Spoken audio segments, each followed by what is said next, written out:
It's just Sarah Nicole with Boss Girl Community, and today I have a special guest, Amity Hunter. So Amity, tell us about your business. Okay, I am a lash tech and a business owner in Pearland, Texas. Definitely a business owner. So let me just give you all the scoop, because she's gonna be so humble right now.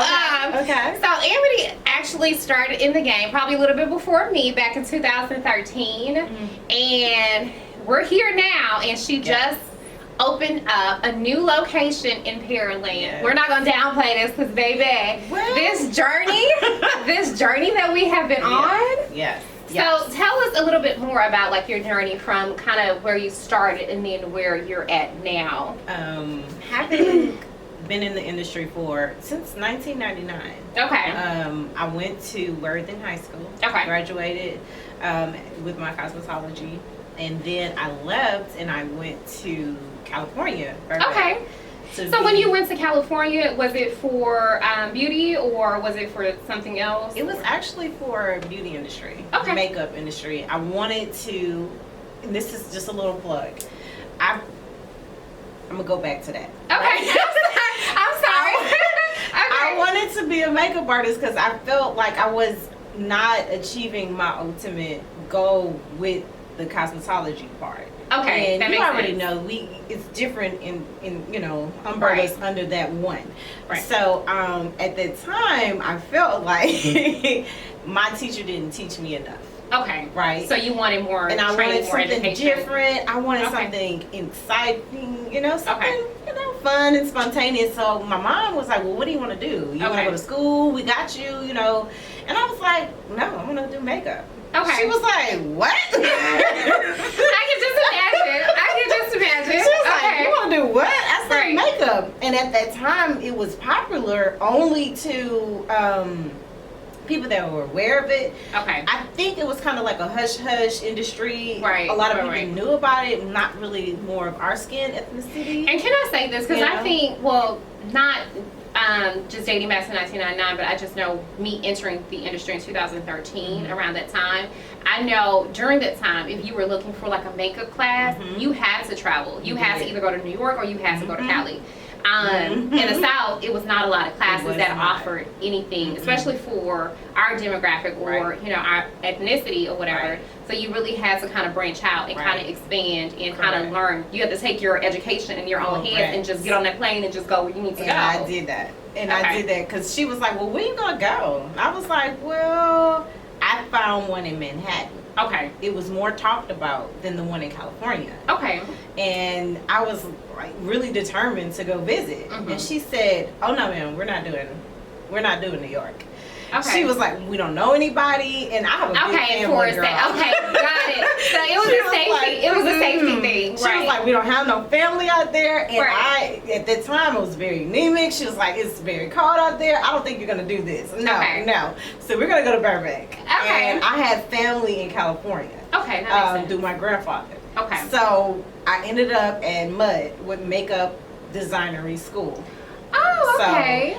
And they spent thousands of dollars on this 6-month course, girl. Okay. And I ended up back here in Houston. And I'm thinking it's going to be wonderful. I can apply it. And I'm going to be like, right, because you're like, I got the education. Yes. Now I'm about to get in this industry and I'm about to kill it. It did not happen. Like you said, back then. Right.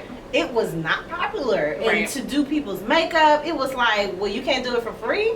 Right. And I'm like, what? Or it was just for weddings. Right. It was just for weddings. Only weddings. And I applied at like the opera. I applied and I did certain gigs, but I just didn't get enough gigs. I applied at all these like major places. I love what you said. It was like I didn't get enough gigs because if you were in the makeup industry back then, it was about the gigs that you got. It wasn't the everyday woman walking around trying to get her makeup done. It was all about the gigs that you were able to book. And now you see it all over. It's everywhere. And I was, at that time, I was like, you don't want your makeup done? You don't want your makeup done? Right. Marketing. Also marketing, yes. Right. Yeah, like going up to people. And so most of my business came from my church. Okay.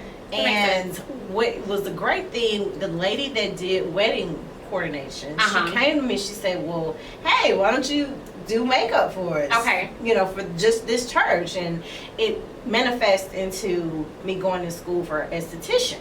Okay. And so then, well, let me go back. Then State Board Texas started regulating a lot of things. A lot of because makeup wasn't regulated at first. No, it wasn't. Right. And they started regulating, and then someone told me, well, you can get more I couldn't find a job that did not allow me to, I had it under the branch of the cosmetology degree, but I really didn't have it. Because a lot of people wanted me to have the aesthetic part under my belt. So it was either go back and train or either go get my license. Stupid Amity went back and got a license. Okay? I could have just nothing wrong with education, but yeah. Once you know the shortcuts, you're like, well, what am I doing with life? Okay. Right. So I went back and took 650 more hours. Lord. Hey. We already know the struggles. But I was working full time. Okay. And so let's just fast forward. I met a young lady at a spa. Okay. I was doing makeup, I was doing facials and bactuals. Okay. You know, and it was really popular, and I had more male clients. Okay. Weirdly enough. That, I mean, it makes sense. Than female clients. Okay. When it came to the, you know, makeup industry, and ended up, she taught me how to do lashes. Okay. That business went under. Okay. And I ended up applying for a corporate job, and I felt like that, like I told you before, I felt like that bird in the cage. Okay. And I felt incomplete. I felt like something was right. I felt like there was more to my life than what you were doing. What I was allowing and you myself. wasn't serving your purpose. Right. But you know what I noticed? It's passion goes along with purpose. It does. So if you're not passionate about the job, even if it's a corporate job and you're making money to pay your bills and you're not passionate about it, then how are you ever going to get to your purpose if you're not serving your passion? So a lot of people don't realize that passion, like she said, passion and purpose go together. Absolutely. And if you're a child of God, you all have a purpose in life. Yes.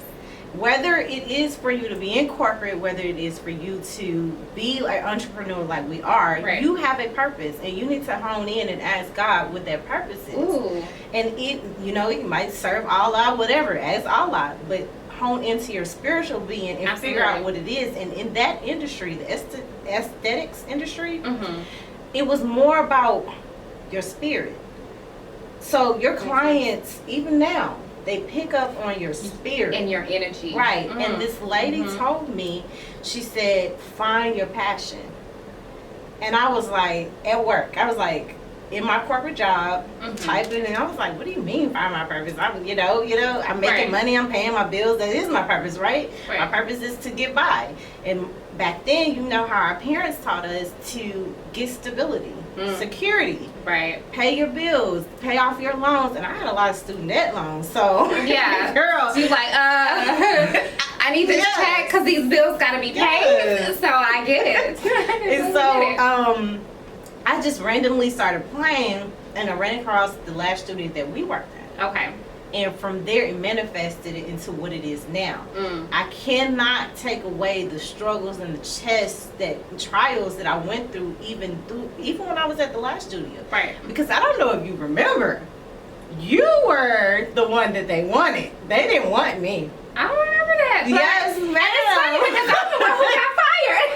I got fired too. Oh, okay. Well, I got fired before you. That's okay. You were the one that they wanted the most. That experience, like, I can't take anything away from that experience at the end of the day, because although I might have been upset during that time, I see how much of a blessing it really was. It really was. For someone to, I knew, like, just got out of school, just got my license, for someone to invest in me. You know what I'm saying? And then to where I'm at now, it's like, you know what, if it wasn't for that simple investment, that simple yes, then I wouldn't even be where I'm at this moment. And if I am, the role probably would have been like a lot different than what it is now. But can I ask you a question? So how many times did you go back to corporate before you kind of went back? Like, were you back and forth corporate and then going back to the lash industry? I was. I actually went, when I did the makeup, I even went back. Okay. Because it was a struggle here in Houston. Back then, in 2000, it wasn't as popular as it is now. And so I went back then. Then I went and I just started randomly applying at places. Just, you know, just off a whim and not knowing that was the spirit man guiding me into where I am now. And I just started applying. My parents kept like, not nagging, but like influencing me and pushing me towards my goals and where I wanted to achieve. Yes. And I went back again. And each time, either I would get let go or the business would tank. Because that's not where you were supposed to be. It was a forcing, like I said before. God forced me. And it was a pulling situation. It was a spiritual situation, and this is my ministry. So I would always pray and ask God for that fulfillment, and I would get mad at Him for pushing me out into my ministry. I don't understand that. Like, so I kept going back, and even now sometimes when it gets really, really low, and I tell a lot of my students, like, it gets low sometimes. It does. Even when you're really great, when you think you're at the top, God still pushes you down because it's some things that He wants you to teach. He wants to teach you. Right. And I still go back. Right. To this day, I still sometimes, and it's not full time. Don't get me wrong. Yeah. I'm not there full time. It's me, during the hard and rough times, trying to make that men's meet. And the last time I went back, it was during the storm. Okay. When everybody was not spending.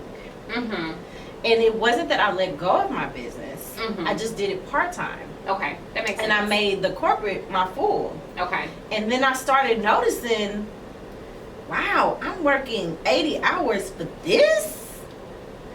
I'm not gonna lie, y'all. And you I can make that in 1 week. Right, I completely understand. I was like, and then you get mad at everybody because you're like, all this work I didn't put in, and I'm gonna be, hold on, I'm not doing something right. Right, and so then that last go round, I told myself by this time next year, I'm gonna be in my own place. That plan. And everybody looked at me crazy because God started telling me to buy. Okay. Little by little, buy something. And I would buy, like literally, girl, I had no place to put it. I was in my mom's house and I was buying products little by little, and God was basically, and my mom was like, what are you doing? I said, don't worry about it. God, I'm listening to God. Right. God told me to get these things. And before I moved in, I had my whole studio. Yes. Like I kept trying to find the perfect place, and God led me to that place. And so now I'm in this new studio that God blessed me to, and it was and then I look at, I'm not gonna lie to you, I walk in there sometimes and I just start praising God. Because it's a blessing, and it can be taken away as quickly as He gave it to me. So what I was gonna say, going back to what we were talking about before, there's something that I wanted to, manifest to you about when you said He allowed us to go through that. One thing that happened to both you and I kept looking for a mentor, and I never found it. I kept saying, God, why these people keep treating me wrong? Why I keep working for these places, and I'm giving them my all, and they see the talent in me, and it's not being invested back to me, or they'll talk to you weirdly and, devang you and all of these crazy stuff. But the one thing that stood out was my work, my talent, and my professionalism. Okay. So now I'm quickly reminded of the experience and the things that we went through. Yes. And now that's the one thing I wanted to commend you on, because I see that God allowed you to go through that situation so you could be a mentor and be that person that we didn't have.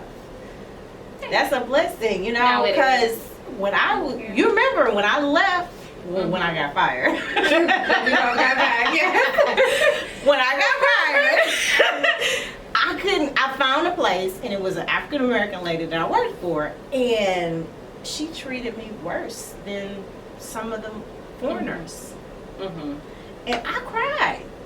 I went home every day, y'all, and I cried. And I was like, I'm trying my best, Jesus. Like, what am I not doing right, Can I ask you a question about that? So